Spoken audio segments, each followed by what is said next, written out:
Meron akong diploma at nakapagtapos ako ng abogasya. At higit sa lahat, meron akong certificate na nagpapatunay na ako ay isang ganap na abogado. Kaya ako ay natutuwa kung ito man ang Team Suka. Isa po akong proud member ng Team Suka. At atin pong lalabanan ang Team Sinusuka!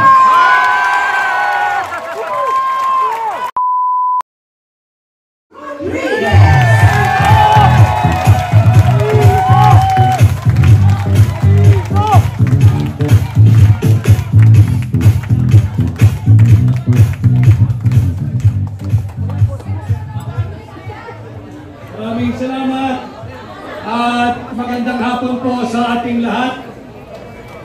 Sa ating ginagalang, binirespeto at hinahangaan kay Pangulong Rodrigo Roa Duterte. Sa iyo pong lahat dito sa loob at labas ng bulwagang ito. Sa lahat ng Pilipino na nakasubaybay, marami pong nagla-live ngayong araw. Yung ating mga kasama sa opisina, sa bahay, sa sasakyan, sa trabaho, sa eskwela. Ganon din ho sa mga Pilipinong overseas Filipino workers at migrants saan magpanig ng mundo po. Tanggapin po ninyo ang aking pagbati at paggalang ngayong hapon.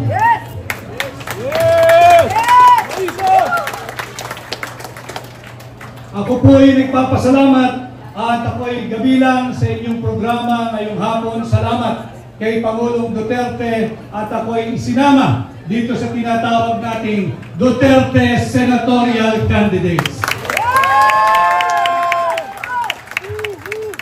Tumugon po ako sa hamon na pamunuan ang tunay at maisog na oposisyon upang labanan at ilunsad ang gera laban sa korupsyon. Ang war on corruption na ating pinamumunuan is not just a campaign slogan. Nalalaman ko kung paano labanan ang korupsyon. Linabanan ko na sila minsan nung ako ay nasa Malacanang. At pinagpapatuloy natin ngayon. Nag-file po tayo ng kaso kamakailan. Linabanan natin yung anomalous, illegal, immoral, invalid, and unconstitutional and criminal 2025 budget. Saan ka nakakita nagpapasa ng 6.352 trillion pesos panay blanco ang Bicameral Conference Committee report? Sinasalaula tayo ng administrasyon ni Bongbong Marcos. Maraming nagsalita bago sa akin at nababanggit ang salitang suka. Alam ho ninyo, ang suka ang kalaban ng tanso.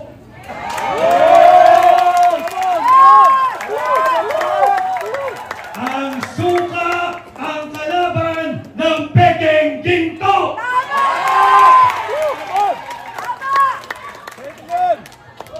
Hindi man po ako gumagawa ng suka, subalit nung ako ho ay bata, maraming beses din naman akong nautusang bumili ng suka ng aking ina. At wala pong nakakahiya doon. Sapagkat bagamat ako ho ay nakabili ng suka ng maraming ulit at nautusang bumili ng suka ng maraming ulit, may diploma ho ako at nakapagtapos ako ng kolehiyo. Meron akong diploma at nakapagtapos ako ng abogasya. At higit sa lahat, meron akong certificate na nagpapatunay na ako ay isang ganap na abogado. Kaya ako ay natutuwa kung ito man ang Team Suka. Isa po akong proud member ng Team Suka. At atin pong lalabanan ang Team Sinusuka!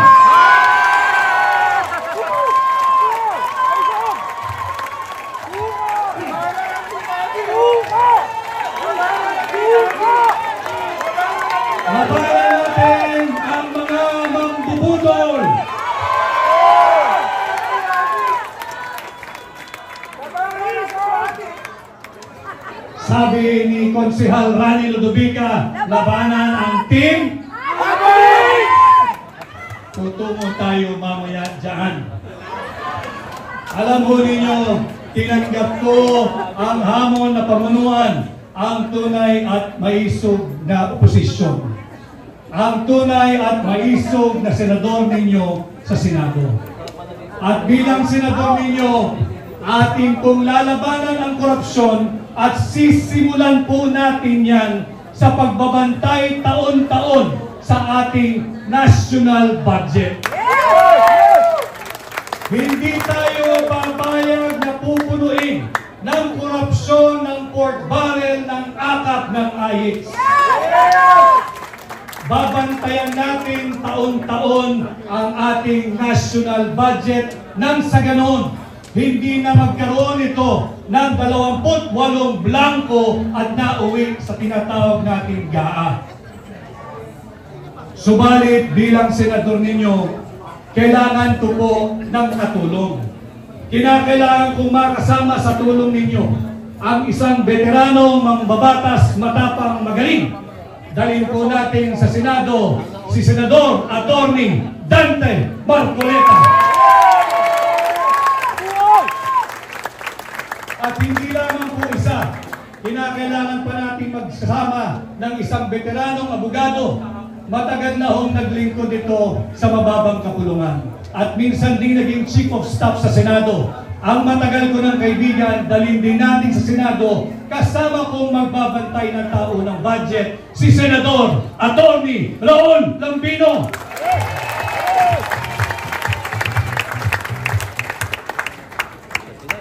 At bukod po sa pagbabantay ng ating tao ng budget, makailang beses ko na rin pong napaliwanag at nailahad sa inyo. Bilang senador, aking pong aamyendahan ang tinatawag nating plunder law o yung batas laban sa pandarambong. Sapagkat hindi po makatarungan na habang tayo'y nagsasagawa ng proclamation rally ng Duterte senatorial candidates ngayong maghapon, habang tayo'y ninanakawan, hindi tayo makapagsampa ng kasong plunder sapagkat hindi pa umaabot sa 50 million pesos ang ninanakaw ng mga tulisan diyan sa Kongreso. Bilang senador ninyo, aamyendahan ko ho ang plunder law o yung batas laban sa pandarambong. Yung threshold na 50 million, ibababa po natin ito sa 1 million pesos.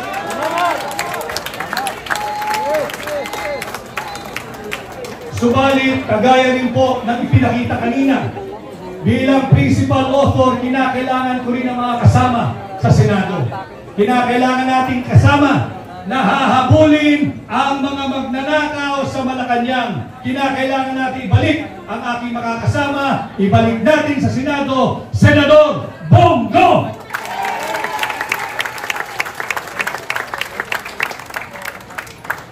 At kaparehas din po ng kanyang advokasya, ipinakita niya kanina doon sa video message niya yung tinatawag niyang Exhibit A, yung KOJC.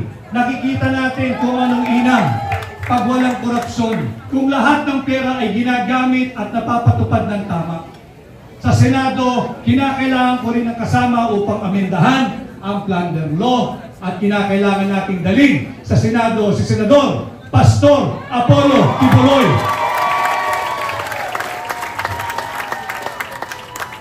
At pag na-amendahan po natin ang plunder law, isa sa batas ko po ang pagbabalik ng death penalty sa lahat ng magnanakaw sa pera nating mga Pilipino.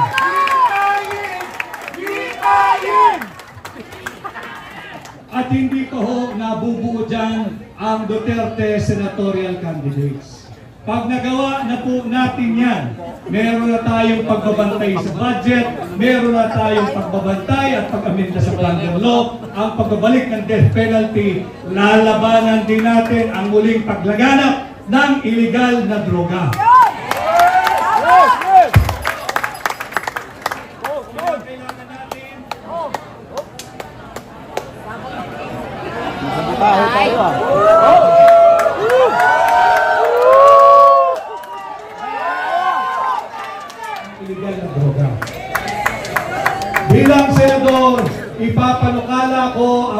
amyenda dito sa batas na nagtatag sa Philippine Drug Enforcement Agency.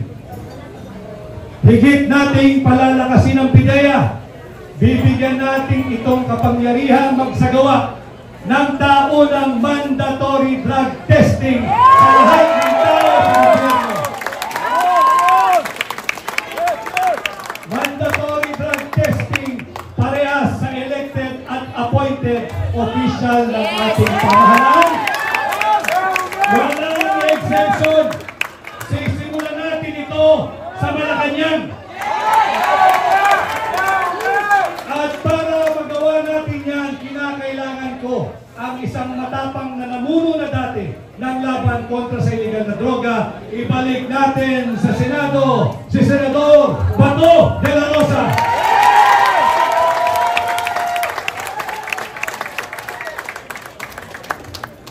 Siyempre, kinakailangan din natin ng mga kasamang abogado. Sapagkat laban sa illegal na droga, dapat ang parameters ay all within the Constitution and within the rule of law.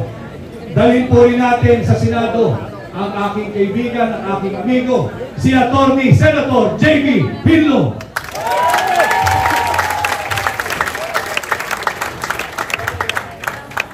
Nabanggit din ho kanina na ito'y mabait, subalit matapang din sa totoong buhay. Dalhin din po natin sa Senado, lalaban sa illegal na droga, si Senador Philip Salvador.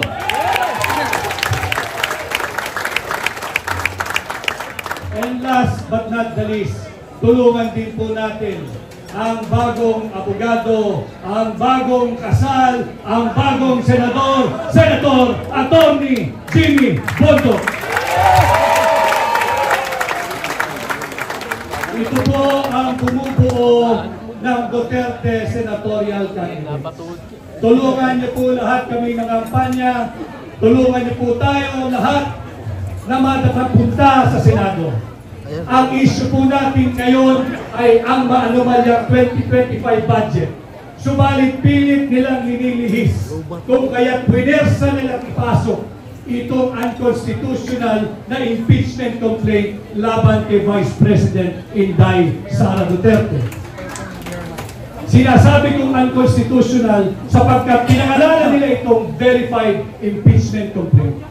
Alam ng mga abogado rito, pag sinabi mong verified, dapat ito'y nabasa mo. Ito'y base sa iyong personal knowledge o dili kaya'y base sa authentic documents. Pinagyayabang nila 215 signatories. 215 signatories. Trinabaho nila ng 7 oras. You have to help me do the math. Kung tayo'y magbabasa ng 33 page to print, ang kada tao kinakailangan ng 10 minuto. Sa loob ng 1 oras, 6 na tao lamang ang makakapagbasa at makakapag-unawa ng complaint na yan. 6 na tao sa loob ng 1 oras, i-multiply mo ng 7. 42 lamang ang maximum na makakabasa at makakaintindi ng verified impeachment complaint na yan. Saan galing ang 215? Pagbigyan na natin sila, siguro'y matatalino at sadyang henyo sapagkat yung blanco na uwi sa 6.352 trillion pesos budget. Kung makakabasa po ay 2 mambabatas kada 10 minuto, meron lamang pong makakapirma at makakaunawa ng 12 sa loob ng 1 oras. And again, you have to help me do the math. 12 times 7 hours, it will only give you what? 84 congressmen na nagbasa, na intindihan, na unawaan base sa kanilang personal knowledge o di kaya ay authentic public documents. Saan galing ang 215 signatories? Sa ayuda! Sa ayuda at sa akap at sa pork barrel. Kaya ngayong eleksyon, we should all understand what is at stake for our country this midterm election. Ninanakaw na ang pera nating mga Pilipino. Nagbebenta ng 25 toneladang ginto. Hindi sinasabi kung sinong bumili at magkano ang pagbebenta nito. Pati ba naman ang posisyon ng pangalawang Pangulo na nakawin pa rin ng Marcos administration? Kaya importante, mahalaga na tayo'y nagkakaintindihan. Let us protect the 32 million Filipinos who legally, constitutionally, lawfully, and democratically elected Vice President Inday Sara Duterte para ating maging pangalawang Pangulo. Huwag nating hayaang nakawin ng iilang elitistang mambabatas ang pangalawang Pangulo mula kay Inday Sara Duterte. Mahalagang pinag-uusapan natin ito para matulungan ninyo kaming higit at dalhin ninyo ang Duterte senatorial candidate sa Senado at ating poprotektahan hindi lamang si Vice President Inday Sara Duterte, hindi lamang ang Office of the Vice President, kung hindi ang sagradong mandato ng 32 milyong Pilipino na ninanakaw ng ilang elitistang mambabatas. At muli ho, ako'y nagpapasalamat sa inyong mainit na pagtanggap. Sana ho ay matulungan ninyo kung ipakampanya sa inyong pamilya, sa inyong kamag-anak, kaskwela, kapitbahay, kaibigan, at sa lahat ng kakilalang Pilipino saan mang panig ng mundo. Ako po muli ay si Attorney Vic Rodriguez, number 56, Pilipino, abogado, maisog,